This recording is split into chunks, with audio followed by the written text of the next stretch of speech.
What is up, guys? We're Kackis here. Thank you so much for joining me, and today, that's what people think normal human beings talk like, apparently, but today we are going to be talking about an absolutely massive update from Bungie director Luke Smith. He detailed basically the lessons that Bungie has learned over the past 6 months. And this is very important to talk about because this gives us a great idea of where Destiny 2 is going in the future. Of course, if they say they made a mistake, they don't like a certain feature, and actually, that is something that he talked about quite a bit. Things that they felt they messed up on, things that they didn't like with Destiny 2, and I love that transparency. Like, often you do not get game developers doing this kind of thing, but again, that gives us a great idea because if they didn't like a certain aspect, obviously, they're not going to repeat it in the future. They're going to try to amend it. They're going to try to improve upon it in the future, so we can get a really good idea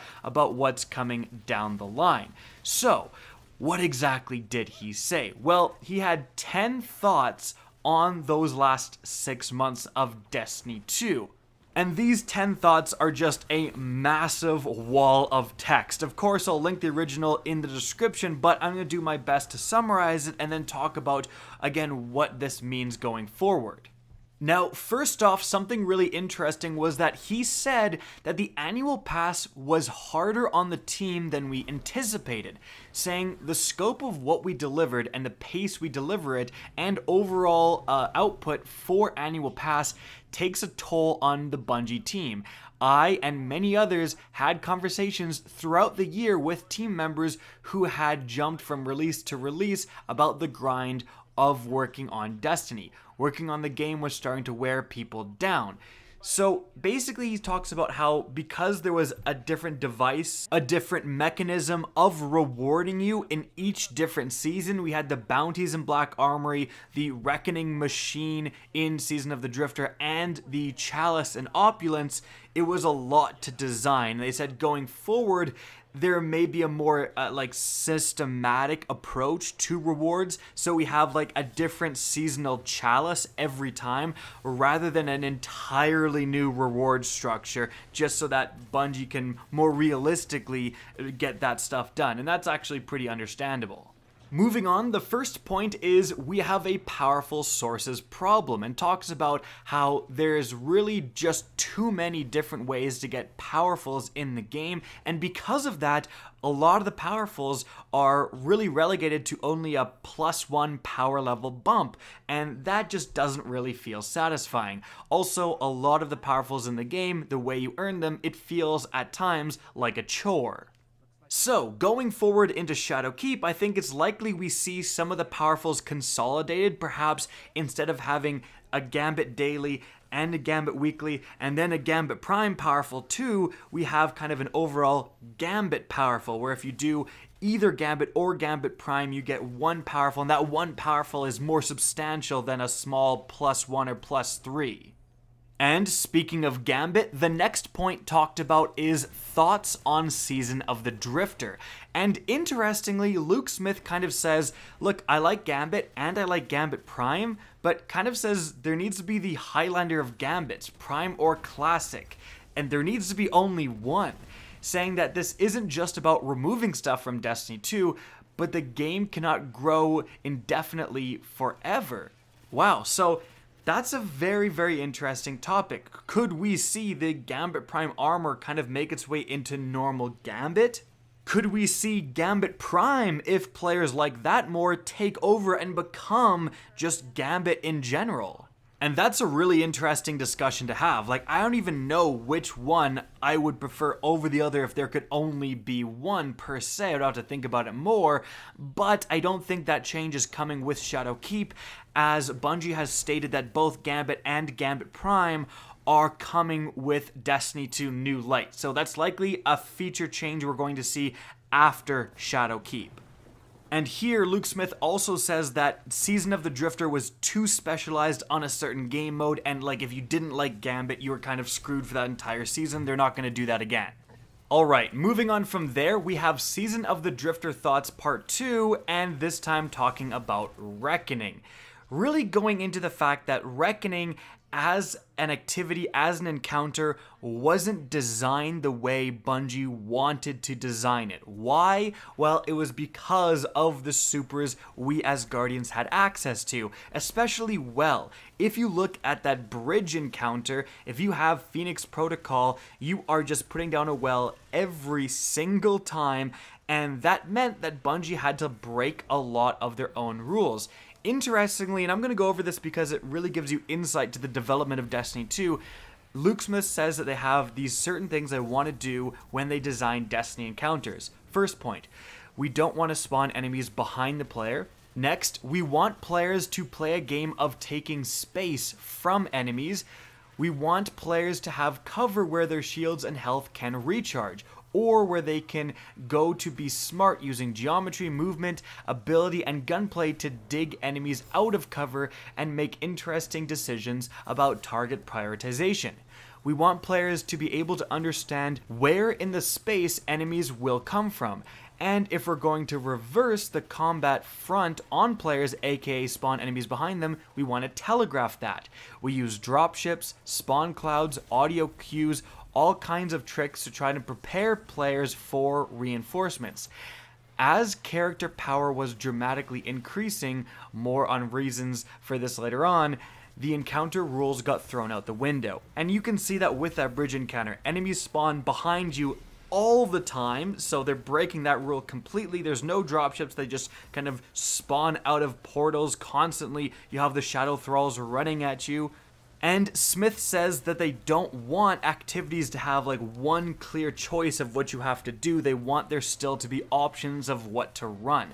And they also say they're going to talk more about damage moving on. And moving on, we have more Season of the Drifter thoughts, and this time talking about those famous sandbox nerfs. You know, when the Whisper of the Worm was absolutely neutered. The first thing Smith talks about is that there needs to be a challenge to overcome in the game, because that's what feels great about video games. Not all activities have to be super challenging, but some do. And so when you have something like the Whisper of the Worm pre-nerf, where it had literally infinite ammo if you were doing things right, and you were standing in a well, basically unkillable, it removed a lot of the challenge from the game, and the mechanics that they put into the game, like requiring heavy bricks and going out of cover and getting these heavy bricks to actually give you an advantage, like that whole thing was circumvented by the Whisper of the Worm. Now, they do admit what a lot of players have been saying, including myself, that they should not have put the pre-nerf Whisper of the Worm in the game and make it as powerful as it was, especially because they stacked box breathing and the catalyst, or whispered breathing and the catalyst on top of all that, and they said that they should have done that differently from the start. He also touches on the nerfs to all of the exotics that got your super back, like the Skull of the Dire Ahamkara, and says that, you know, the supers in Destiny 2 are overwhelmingly more powerful than the supers in Destiny 1, and that's 100% right. I mean, look at Striker. It's now a roaming super. It's way more powerful, and that's obviously causing a ton of problems in PvP right now because supers are nigh unkillable and way more powerful than they were in D1. But says, like, you have more powerful supers and exotics that get them back almost immediately. Again, it leads to the problems with Reckoning, where you had to have someone running a skull to succeed for a lot of that encounter, and it really threw a lot of the design that they wanted to do out of the window.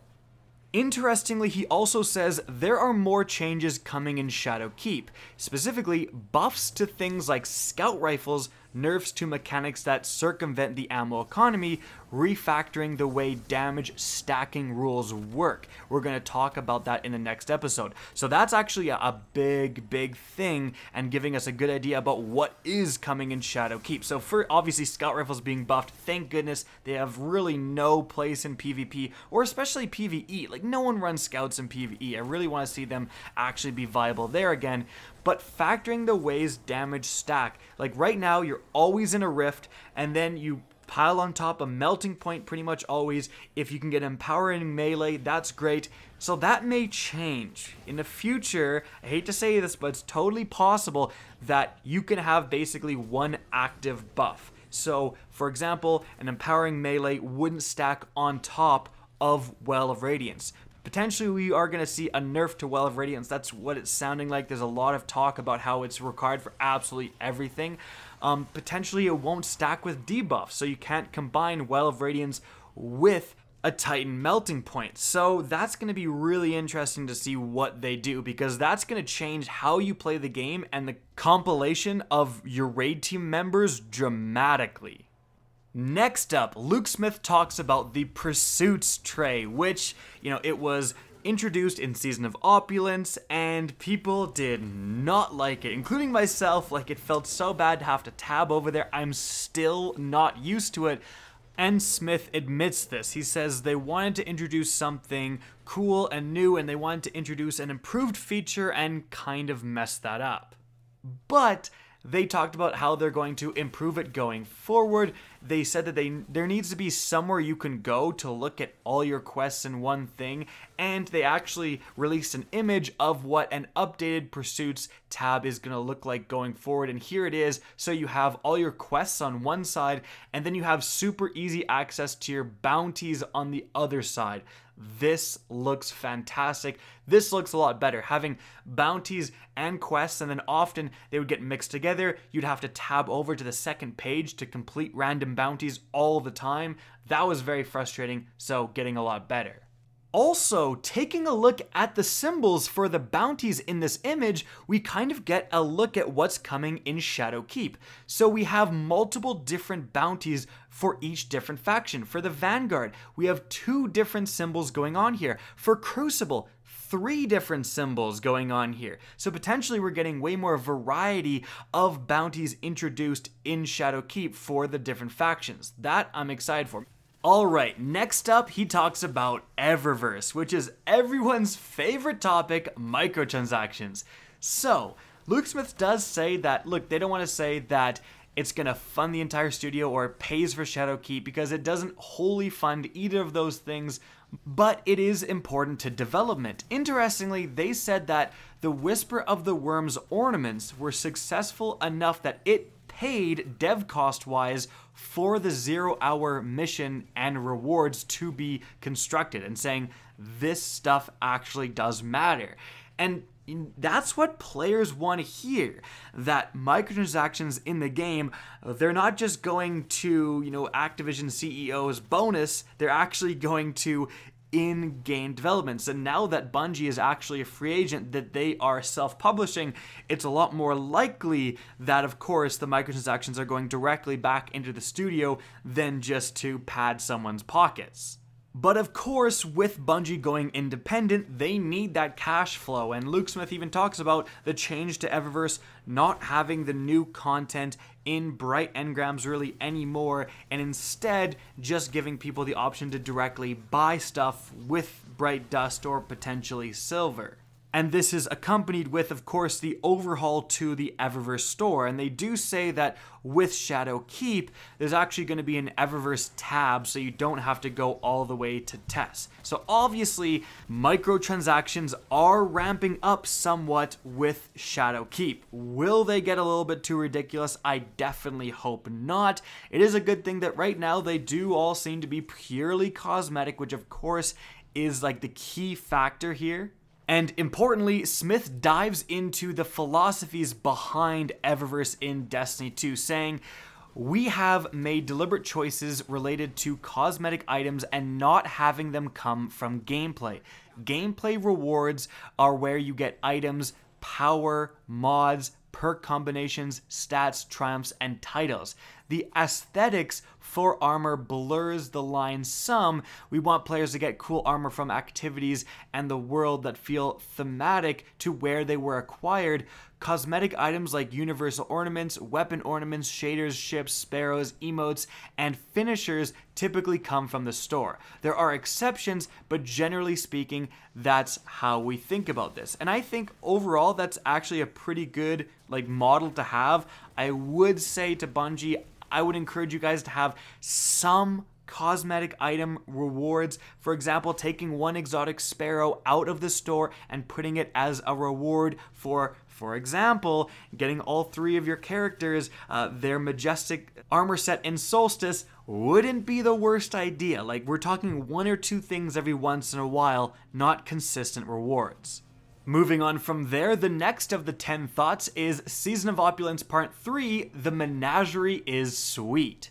And specifically, it's said that there's a lot to like about the Menagerie. I'm going to close the activity part here with, we love the Menagerie. It's a great middle spot on a 6-player activity pyramid, with raids sitting at the top, escalation protocol, aka partying in public, being the base. We want to do more activities like this, but in the context of what we've learned and in a way that we can better support them over the long term. So that's a very good thing. Basically talking about, like, they added escalation protocol into Mars with Warmind, and the reception there was good, and a lot of people really did like that activity because it did let you party up with 6 people. It was a little bit more complicated. You had to, like, drag someone into your party and get them to host your friends, basically, but that's good news that we're going to get more Menagerie-like 6-player activities in the future. Because, yeah, like, why does Reckoning have to be 4 people? Why does Strikes have to be 3 people? The more the merrier for a lot of things in Destiny 2, and that's good news to hear this. Moving on from there, the next thought, Season of Opulence Part 4, the Chalice of Opulence, and somehow more Season of the Drifter thoughts. So, here, Smith just talks about how great Chalice was, actually giving the power to the player to determine what loot they were going to get, to give them the option to actually realistically chase a certain piece of loot, and kind of goes back to Season of the Drifter and talks about how for activities like Reckoning, like Gambit Prime, there was really no chase. There was just hope and praying and random luck, and saying that, look, quote, while I got pretty lucky with a rapid hit kill clip spare rations, I personally had more fun chasing my Kindled Orchid or Awstringer. So that is a really good thing, that they are saying that the Chalice isn't perfect, being held hostage by the rune you want to drop from a Strike or Crucible to go make the weapon or armor piece you're coveting is pretty frustrating, but having more ways in the game to pursue loot in a deterministic fashion while preserving the hunt for a great role is something we want to explore. So coming with Shadowkeep and the seasons after, we're likely to see more Chalice-like things introduced, where you can do something or you can pay something, in terms of an in-game currency, of course, to actually get a specific loot piece you want and not have the spare rations problem where it's so unbelievably random that it just does not feel good.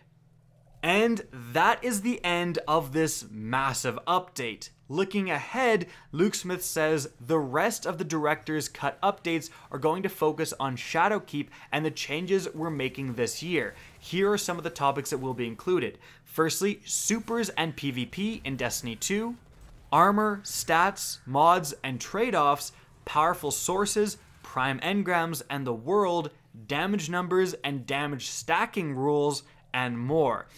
That's going to be interesting. I think, you know, what people may not be understanding here is that with all this talk about completely redesigning how damage works, completely redesigning supers, the base gameplay of Destiny 2 may change for the first time really since Forsaken, and the increase in power and the change to the weapon system. So that's something to potentially be very excited about. Destiny 2 is going to feel different with Shadowkeep.